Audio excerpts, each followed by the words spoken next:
Hey everybody, Aaron Counts, Sage Dynamics. This week's video, we're going to talk about training eye dominance. Perhaps one of the first things you learn about shooting when you're being introduced to marksmanship is eye dominance.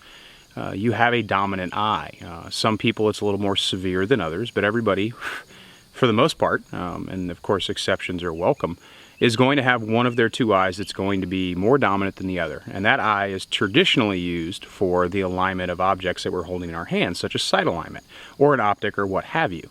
Laterality, which hand you are, left-handed, right-handed, really doesn't determine which eye is going to be dominant. There's a very, I'd say, high number of people who, at least in my experience, who are cross-dominant, meaning they're right-handed left-eye dominant or left-handed right-eye dominant, like myself.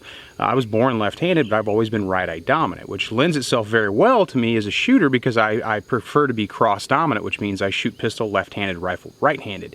A handgun, since there's only 2 points of contact on a handgun, it's much easier to move the handgun from eye to eye than it is with a rifle. Rifle requires a full shoulder transition. It's very hard for me, it would be very hard for me if I were to shoulder the rifle on my right shoulder to get my left eye behind it. So eye dominance is usually a very big determining factor with rifles on which side of the body you shoot the rifle from. But eye dominance is one of those things that you just kind of get introduced to it and you understand it, and maybe there's a cool trick like, hey, hold your thumb out, close one eye, close the other eye. Whichever eye the thumb is lined up with is your dominant eye, or you do the triangle and come back, or you literally just take a firearm and you get sight picture and sight alignment and you close one eye. And if the sight picture is in front of your eye, you close the other eye. And that tells you which eye is dominant. But beyond that, how much training is actually given to and how much practice is actually getting to the point where your eye dominance does not factor into decision making when it comes to shooting. Eye dominance can become a huge issue when navigating the environment. On a square range, an isolated range, the only time you may encounter eye dominance issues is if you're transitioning a rifle system from shoulder to shoulder. With the handgun on a square range, you're probably not going to run into any issues where your eye dominance actually acts as a hindrance to your ability to perform. But once you start interacting with the actual environment, or a more complex environment such as a shoot house, or those of you who shoot competition, barriers and barricades and barrels and things like that, you may notice that your eye dominance actually creates issues or prevents you from performing at your peak, or in a self-defense or proper technique mindset, actually prevents you from utilizing cover and concealment to the maximum ability. So understanding the complications of eye dominance, simple exercise. Identify which of your eyes is the dominant eye. Take your whichever hand you want and put it in front of that eye. What you may notice is your brain is still trying to take data from the blocked eye. It's creating an occlusion. Occlusion isn't such a bad thing. In fact, I addressed it recently in a video when we talked about fogged optics. But if you're not wanting or not needing to shoot under occluded circumstances, or you're navigating a piece of cover or concealment, that occlusion can cause you to expose more of yourself than you necessarily should. What we want to do, and what the overriding goal of this video is to get people thinking about being able to transfer control, transfer primary data input from eye to eye, seamlessly back and forth. Do not accept your fate in life being right or left eye dominant. There's no reason. In fact, there's plenty of research out there where you can retrain your mind to accept primary data from one eye or the other. You can actually train yourself out of left eye dominant and become right eye dominant, or you can become left eye dominant. Whichever eye you want to be dominant, it's easy, relatively speaking, to train the brain to take data from the other eye or its primary source. But our ultimate goal is to become somewhat ambiocular. Yeah, that's a word. We want our brain to be able to take data from whichever eye is providing it the best input. While it does sound like maybe crazy, or maybe you've never heard about it before, think about how much information has ever been given to you, or how much training or practice has ever been directed towards you for eye dominance. Besides rifle and getting used to switching the rifle from shoulder to shoulder, let's not talk about addressing the equipment with the situation that we're suffering under, accepting our fate. Let's instead think about how we can best retrain or train ourselves to take data from whichever eye we need to take. Of course, this isn't just about being able to switch seamlessly from eye to eye. Our brain's ability to take data from either eye equally as possible based on practice and good techniques and good concepts and good principles helps us best navigate the world that we may have to shoot in, basically. So what I'm specifically talking about is the navigation of different focal distances. The human eye reaccommodates based on the distance that we're trying to focus at. And this is something you can do at home. Look at your hand and then look at something 3 or 4 feet away, and you'll notice that the focus, there's a measurable amount of time that takes place between the two. You can actually tell, maybe not definitively how long it takes, but you can say, okay, that did take some time. A measurable amount of time passed before I refocused to that object. Now do the same thing hand and something much further away, and you'll notice that the transition times are different. And that's because the eye has to refocus, and the refocusing is completely related to how far away we're looking when we go from focal point to focal point. Now think about interacting in an environment where there's multiple potential focal distance between you and what you're trying to hit, such as working through a crowd of people. You're individually checking out every single person, watching hands, looking for the bad guy, that kind of thing. Or if you're working through a complicated series of objects, such as a parking lot or inside of a store, a bunch of clothing racks, things like that. Or you're using a vehicle for cover and concealment and you're working through the vehicle versus around it. One of the phenomenons that I observe in vehicle classes and in shoot house classes is people tend, especially in vehicle classes, they tend to want to shoot over or around the car to avoid having to go through it.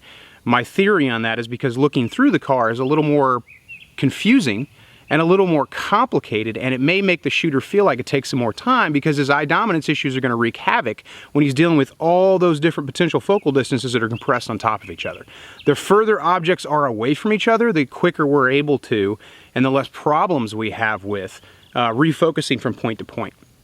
Even if we definitively know where our threat is, any objects that are in our visual plane between me and him, or between you and him, can create issues with you being able to focus and get the data that you want from your sights, because your eye is going to start picking up all these other objects. It's called phoria. It's one of the conditions that can happen, especially as something feeds into, such as a piece of cover, feeds in front of our dominant eye. Our eye may want to take that information instead of focusing on our front sight where it should be. Or if we're using an RMR, focusing on our threat where it should be. So eye dominance can actually act as a severe hindrance to being able to deliver accurate gunfire as quickly as possible based on the environment that you have to work in.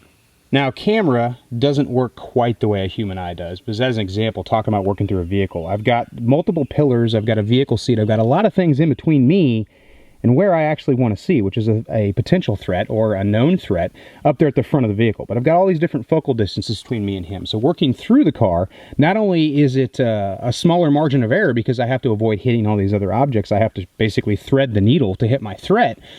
But once I get down here behind the vehicle and get on my sights, be it red dot optic or iron sights, these very close proximity, different focal distances may create issues with my eye dominance, and my eye may try to take data from those. The closer I am to them, the more complicated it's going to be. Now, working from the rear of the vehicle as an example would obviously allow me greater access to my threat, but if I can see him better, then he can see me better. Another issue you have, besides the potential focal plane issues, is the fact that the inside of the vehicle, relatively speaking, is darker than where I am and where my threat is, which creates pupil dilation issues. I'm looking from a photopic environment through a mesopic environment into another photopic environment, which complicates the pupil's ability to figure out which lighting condition it needs to be in. Now, besides eye dominance, eyes age. As we get older, our eyes age right along with us. The only set of peepers we're going to have, there's very limited things we can do besides corrective lenses and things like that, at least from what we've been told and what we understand, to kind of keep up with that and prevent that degradation as much as possible. But you can practice the eye and train the eye just like anything else. So think about small objects, small print. Everybody's seen an eye chart, and you go to the doctor and you read down the lines and you get to that last line where you kind of guessing your way through it, and that's as good as it's going to get. And it's just kind of accepted, well, okay, you're probably going to need prescription lenses for nearsightedness or farsightedness or whatever the diagnosis is. But have you ever thought, like, if I practice that eye chart, or if I practice random eye charts, will I actually get better at it? Can I get my eyes to go back to where they are? I mean, atrophy is a thing. If I don't exercise, or if I literally stop walking, and then one day I get up and start walking again, like, there's going to be atrophy of the muscles, and I'm going to have to retrain those muscle groups. There's muscles in the eyes. So it lends itself to common sense that if my eyes got lazy, I can, to a certain degree, help that. And that comes with ocular practice. What am I doing in my day-to-day life to help maintain whatever edge I have or regain some of the edge I may have lost? Perfect time to do it is when you're driving, because you got to drive anyway, and you've got to look, at least responsibly. There's plenty of small objects, fast-moving objects, slow-moving objects, objects that have differing speed from the speed that you're moving at, all kinds of cool things that you can practice on. And it just takes working on transitioning from near to far, far to near, tracking small objects, reading small print, all of these things that we can actively do instead of just passively accepting the data into our eyes. Let's do something proactive to help regain or at least prevent the loss of additional acuity in our ability to focus and see things at small things at the farthest distance possible. Another factor to eye dominance that sometimes gets overlooked is pulling in data, especially in a very complicated situation, but any situation where there's multiple different distances of focals and things that you have to pay attention to. Think about a couple of people versus a crowd full of people, or an environment that's moving very, very rapidly. One of the scenarios I run in the defensive handgun classes is I'll set up 8 to 12 targets at different angles, because I use 3D. I can do that. Different depths, different angles, different positions, different heights. They all got hands, and a random number are going to have weapons, 1, 2, 3, so on and so forth. One student at a time will face up range while his classmates arrange his scenario for him, so he doesn't know what he's getting into. And then he's given some kind of audible to visual cue to turn around and process the situation. If he recognizes a threat, he can draw his firearm, issue verbals, deal with the situation. One thing that consistently happens with students, especially students who aren't used to judgment shooting scenarios like this, is they fail to look deep. They get stuck in that two-dimension, or that first dimension, that first focal distance, and they don't process what's going on in the back because they're vapor locked on this first threat.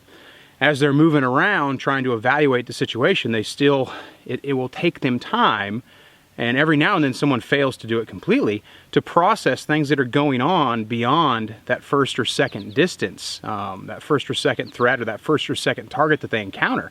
And this is extremely problematic when you think about one of the cardinal rules of firearm safety is know your threat and what's beyond it, or be aware of your target and your backdrop, or however you want to word it.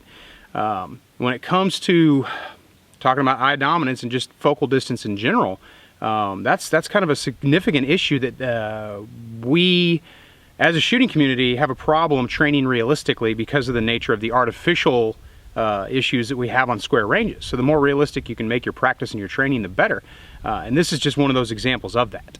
So a bit of a practical demonstration of some of the concepts I'm talking about. What I've set up behind me is 4 pieces of large zero contrast cardboard. Say zero contrast because they're all the same color. And if you look and thread the needle all the way back there, you can see a threat barely peeking out. That's my potential bad guy. You can set this up in a number of ways. Again, if you don't have the ability to do this on a live fire range, this is something you can do in your house, just working the angles in your house. Opening doors, closing doors, leaving doors halfway open, moving different objects around, hanging up paper, what have you, just to kind of work the concept and see it for yourself if you want to dedicate the time to understanding exactly what I'm talking about. Anyway, I've got a very complicated ocular obstacle, focal point optical that I have to navigate in order to assess my threat back there.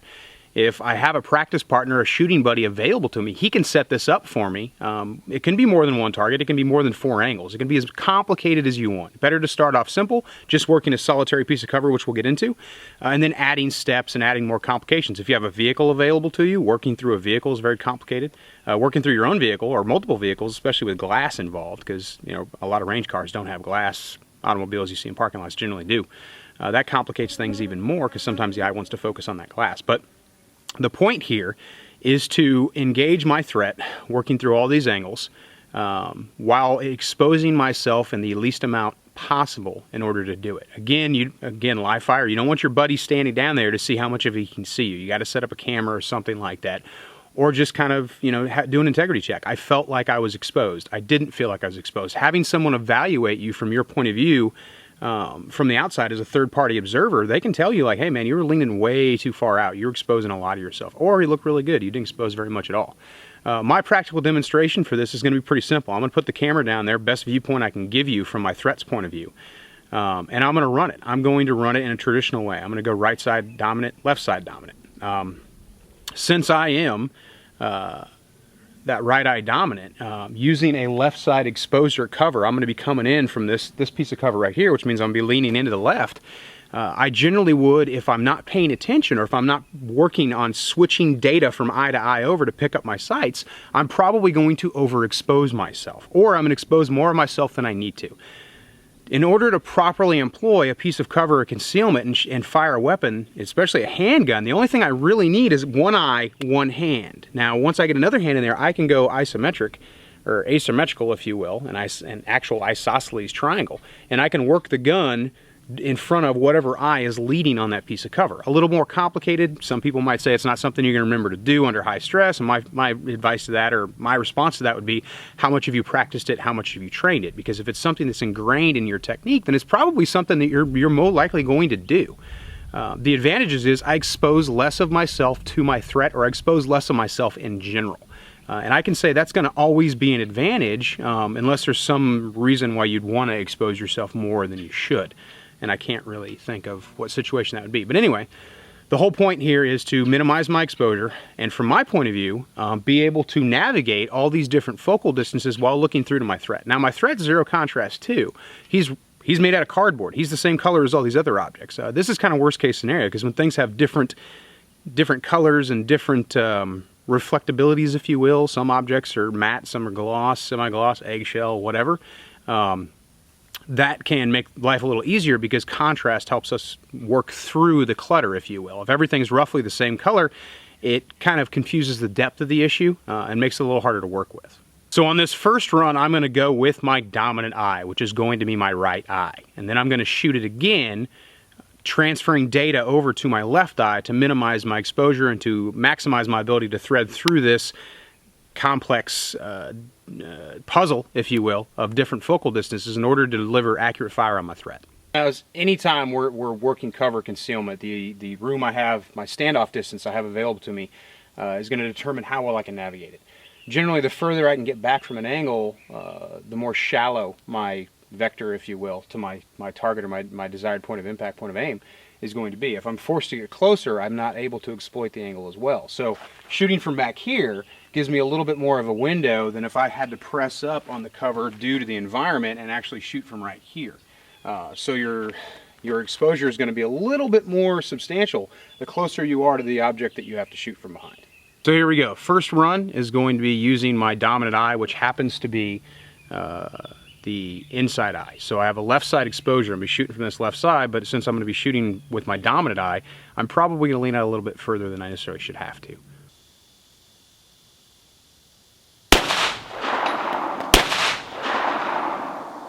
Now we're going to go ahead and run it by switching data to the leading eye. So left side exposure, right side eye. I'm going to try to minimize my exposure as much as possible, push the firearm over in front of that eye, get everything lined up. Now, if you had to, you could close one or the other eye in order to perform this, but the goal is to get to the point where you don't have to, where you can seamlessly make the transition from eye to eye based on the cover concealment of the object that you have to work from behind.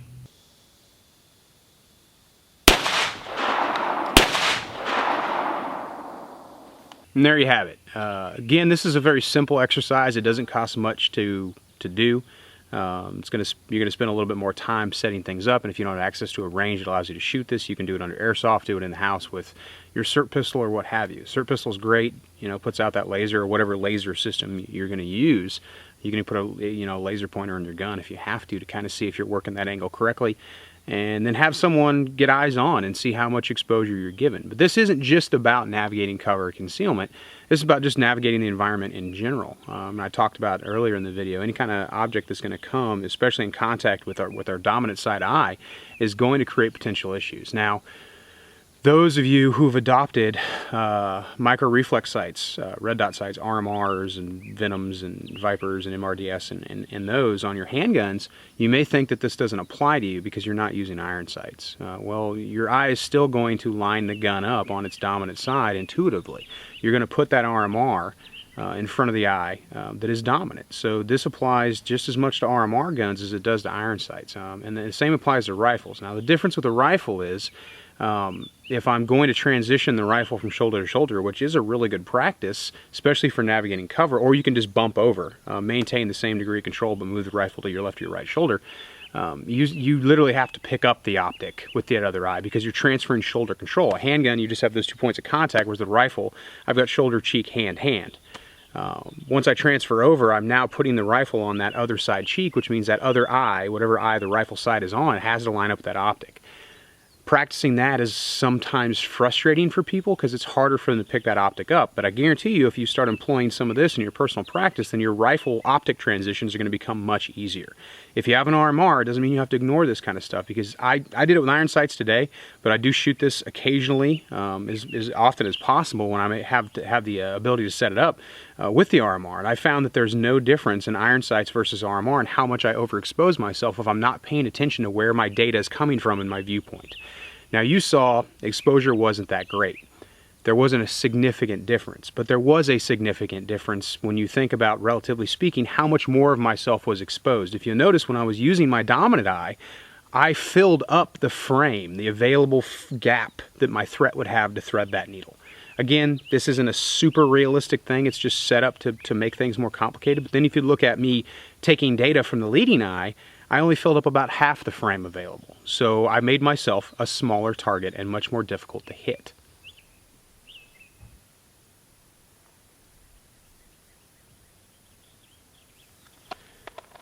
So the differences are subtle, but the differences are there. And the differences are what makes this important. This isn't just about maximizing your manipulation, your use of cover, concealment, or angles. It's about training eye dominance. Many people just accepted the fact that their dominance, whatever eye it is the way it is, cross-dominant or what have you, and they don't really consider the implications or the fact that maybe they can train themselves to take data equally from both eyes if they put in the practice and the patience. This isn't a technique for everyone. Some people aren't at this point yet. This video is for everyone, but it's not for everyone right now. What I mean is an honest assessment of your skill. If you're still having issues getting consistent shot groups under adverse conditions under different distances, and maybe this is something you should be considering.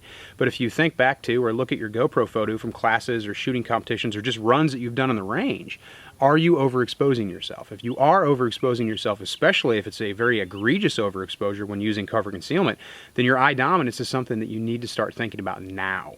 The sooner you can get it to where you're as ambiocular as possible, the more better off you are. Is this a very semantic thing to talk about? Yeah, no, yes, depends on where you're at in your skill set. I'm of the personal belief that if I feel confident in my skill set and I feel comfortable in my skill set, then I'm not pushing myself anymore. And I need to understand that once I feel like I've reached a plateau or once I feel like I've reached a peak, then all I'm doing is repetitiously practicing things that I'm already good at. And there's really no value in that. I don't want maintenance, I want furtherance. I want to continually increase my skill set. I want to go over everything as much as I can, but I want to make sure that, especially, in fact, my eyes, I need my eyes to shoot. So the more natural it is for me to take data from both eyes, not to have a severe eye dominance issue, is of a great advantage to me. When I first started doing this, it was extremely frustrating because I was extremely right eye dominant. Using a rifle, it wasn't really that big of a deal because right eye, right shoulder. But once I bumped over, it took me measurable time for my brain to say, oh, the data is coming from this eye now. Now, when I transfer rifle from shoulder to shoulder, it's like that. It's still a fraction of a second slower because that data transfer has to happen, and I'm sure a neurologist could explain that much better than I could, why there is still that fraction of a second or fraction of a time, whereas there may not be. But when I first started doing this, it was extremely frustrating, and I was uncomfortable with it, which means I didn't want to do it, which means I didn't do it, which means I didn't get better at it. But once I actually said, okay, I need to dedicate X amount of rounds per range trip in some way to dealing with eye dominance. Once I started doing that, I became measurably better at it, to the point I'm at now where, unless I set myself up a very extreme, such as the example I used in this video, puzzle to work through, the seamless transition is almost seamless. I don't think it's ever going to be 100% ambidextrous between eyes, but I'm as close as I think I'm going to get right now without trying to introduce more complicated skills and tasks into the way I'm practicing. And since I should, there's no reason why I shouldn't, and that's exactly what I'm going to do. Some of you may watch this video and be like, okay, well, this is silly. Like, are we really going to go down to this level of minutia? Yeah, we should, especially for those shooters watching this video that they're honest with themselves and they're like, okay, I'm above average across the board, or I've been through my peers and classes I've taken or competitions I've shot. They're saying, okay, this is where you're at skill-wise. Where do you go from there? Are you going to keep repping the same things that you're already good at, or are you going to try to find something comfortable and new that may, once you perfect it or once you get good at it, make those other skill sets even better? If you can transfer seamlessly from eye to eye, then it's going to make you a much more well-rounded shooter, if you will. It's an increased lethality, if you want to use that term, but it also helps you navigate the environment better, and it prevents you from overexposing and making mistakes that you might otherwise make if you didn't dedicate the time to this. I'm Aaron Cowan with Sage Dynamics. Train accordingly.